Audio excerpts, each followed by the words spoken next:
They're one of the hottest bands in this generation. They rock, and they currently rule the charts with a string of platinum albums, chart-topping hits. There is no doubt that Sponge Cola are the most popular band today. Sa 9 na taon nila sa industriya ng musika, nakapag-release sila ng 4 na album. Kabilang narito ang ilan sa mga sikat nilang kanta gaya ng Nakahihigit man ang ilan, ikaw lang ang aking inaasam. Wala tayo, labay tuloy pa rin. Kabilang sa mga miyembro ng banda ay sina Hi, I'm Armo. I play guitars. I'm Gosh, I play bass. T-Mac on the drums and imaginary vocals. I'm Yael. I sing and I pretend to play guitars as well. 2 taon matapos ma-release ang kanilang huling album, muling nagbabalik ang banda sa music scene, dala ang kanilang panibagong single na pinamagatang Tambay. Tumatambay at nagkakatitigan, alam naman nila kahit na di mag-aminan. We have a new song. It's called Tambay. So we're all excited kasi we haven't released like anything in like 2 years. Parang, nagigig kami and all, pero wala pa kami nilalabas. Hindi ko alam ba't may mga tao pa nagpupunta sa mga shows, no? Kaya talagang goes to show lang na kung gaano kami ka-thankful at gaano ka-supportive ng mga tao. Sobrang thankful kami sa support nila. It's actually a song inspired by 80s stadium music. You know how like Bon Jovi used to play stadiums wearing a denim jacket, a bandana, and like, you know, yung gano'n, yung parang medyo lagi theatrical, and parang you really like nafe-feel mo yung interaction with the crowd. Kwinento rin ng banda na meron na silang sariling studio, kung saan mas lalong mapapadali ang pag-record at pag-produce ng kanilang mga sariling komposisyon. We recorded everything in our own studio because we now own our own studio. We are now like Puff Daddy minus, but we're also Black Anis, so that kind of fits. We're like Puff Daddy of the Philippines, except we're a band, and we're not using a fake name. We're using our real names. And speaking of names, saan kaya nila nakuha ang pangalang Sponge Cola? Actually, we got this name from a book called Mr. Sponge's Sporting Tour back in high school. Yung Sponge, pero meron na palang ganun. And since na-foresee namin na magiging problema i-search sa internet yun, dagdagan natin ng isa pang word. Ano kaya yung word? So, dumaan sa lahat ng words. Literally lahat. So eventually, kunyari, Sponge Coke, Sponge Cake, Sponge Dog, Sponge Cat, Sponge Rat, Sponge Monkey, Sponge Beetle, lahat dinaanan. Tapos eventually, naglanding kami sa Cola. So, Sponge Cola was born. Sa muli nilang pagbisita sa ating probinsya, masayang ikunento ng banda na nag-enjoy sila sa pamamasyal dito sa Ilocos. Masaya. Kasi it's not just about the performance. It's also about walking around and discovering places. And it's a beautiful place. And, you know, we get to walk around and we get to buy stuff. You know, we like buying stuff. Like souvenirs, meeting people, walking around. And people are really friendly here. At alam niyo ba na ang guitarist ng banda na si Armo ay isa palang Ilocano? Sa Vigan sila tumira noong ito'y bata pa lang. So, nandito pa yung from my mom's side and my dad's side. Nandito pa sila. The last time I've been here was, I think, aside from yung June na. Hindi, actually, hindi nga June eh. Kasi, before election. Anyway, bata pa ako. Like, 13 pa ito. 12, 13. Ganun. So, medyo matagal na. So, ngayon ako nakabalik ulit. And it's, I must say, parang ang ganda. I love what you done with the place. At para sa mga Ilocano fans ng banda, ito ang kanilang mensahe. Guys, grab a copy of our album. Sana magustuhan ninyo kasi pinaghirapan namin yung record sa sarili naming studio kasi we are Puff Daddy influenced. Meron pala kaming Facebook, facebook.com/spongecola. Madali kaming mahanap doon. Tapos sa Twitter kaming lahat. Tapos lagi kami nagtitweet. Nakakatawa sila i-follow. Ako okay lang. Meron kaming website, spongecolaonline.com. It's not updated. I'm not even sure if it's there. Tumatambay at nagkakatitigan, binulong ko na to dati kung nakikinig ka lang. Tumatambay at nagkakaigihan, ito ang ating kwento. Ituloy mo lang ang kwento at tayo'y gagawa ng kanta.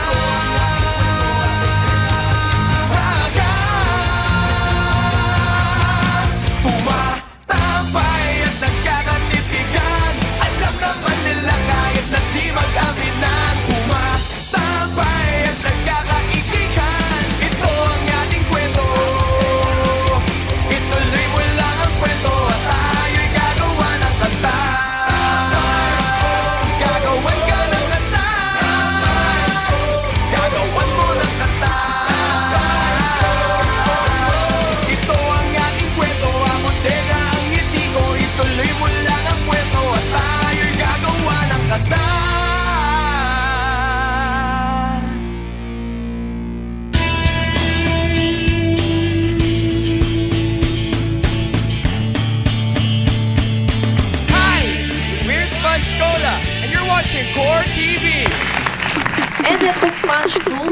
our Celebrity Corner. Ayan, meron na silang daw bagong release na single ngayon ng Tambay. Tambay.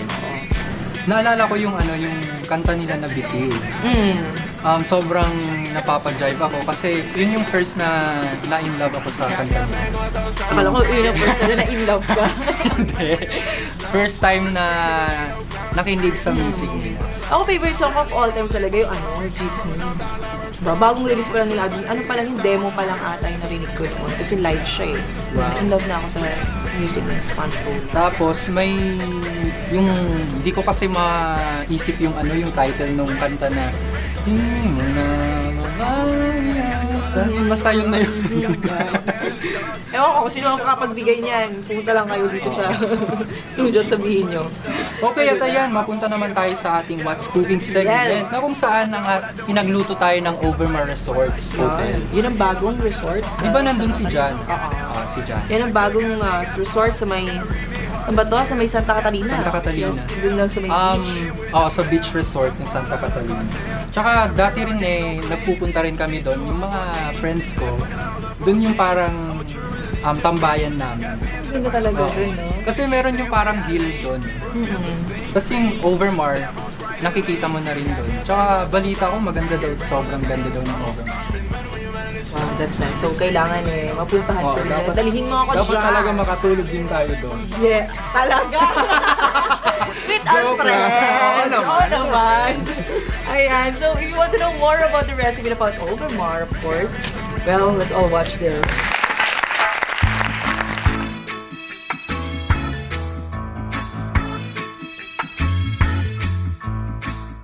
Welcome to another episode of What's Cooking at naririto pa rin po tayo sa Oceanic Restaurant ng Overmar Hotel and Resort.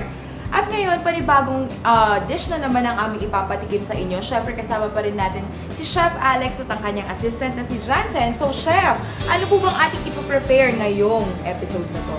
Shrimp cocktail. Shrimp cocktail. Bakit po siya shrimp cocktail? Ano po siya ma'am yung dapat po kasi siya ng bar namin. Ay, ayun. So, shrimp cocktail ang tawag natin dyan. Okay, so ano po yung mga ingredients natin? What are we going to need?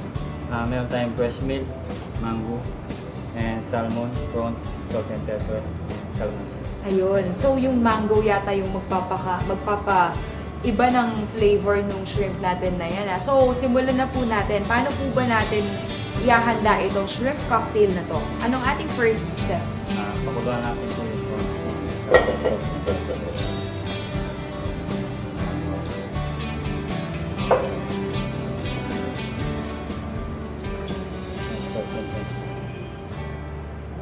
So, kailangan isang ano lang talaga, isang prawn lang talagang nakahanda dahil social. Ayan.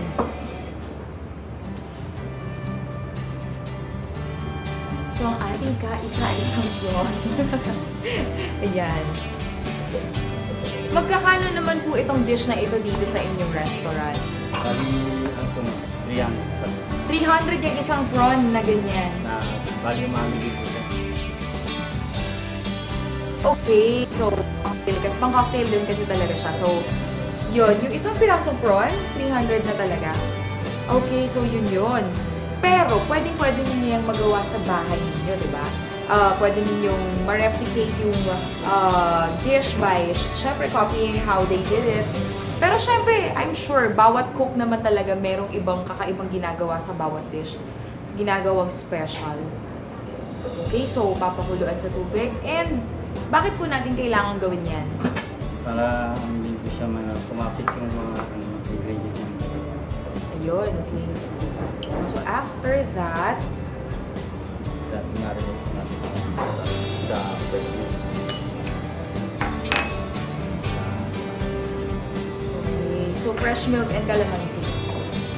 This one reminds me of yung ginagawa ko sa aking beauty routine na calamansi and milk. Magandang combination. Ayan. So, yung salmon nasa, na-dip na siya dun sa milk with calamansi. So, lagyan po natin ng ibilin yung mango. Ano po yan? Yan po yung, anong flavor po yan?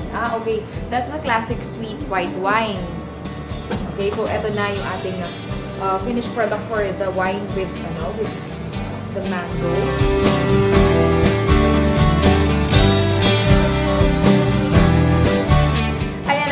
ready na po ako na tikman ang ating shrimp cocktail. Naku, napakasarap naman ng itsura. Hindi ko alam kung alin ang uunahin ko, pero ito na ang aking unang natusok na pagkain. Kaya ito na, ididip ko dito sa mangga natin with the wine. Kaya lasa, curious ako. Pati yung milk plus the, calamansi, na dating ginagawa lang ng beauty,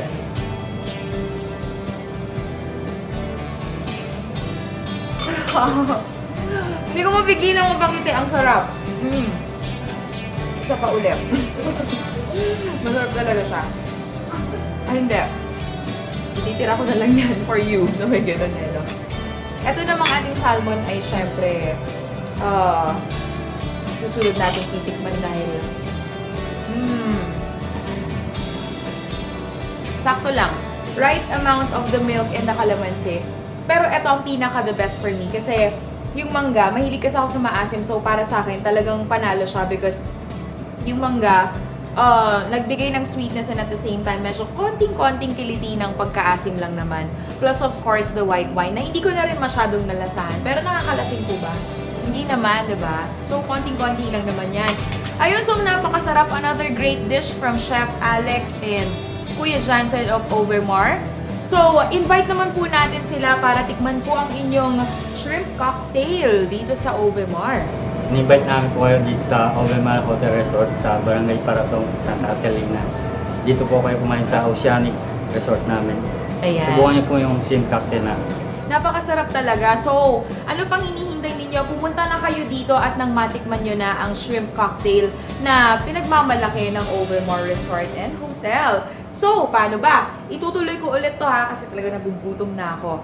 Ayan, so wag muna kayong aalis. Wake up Ilocos, we'll be right back.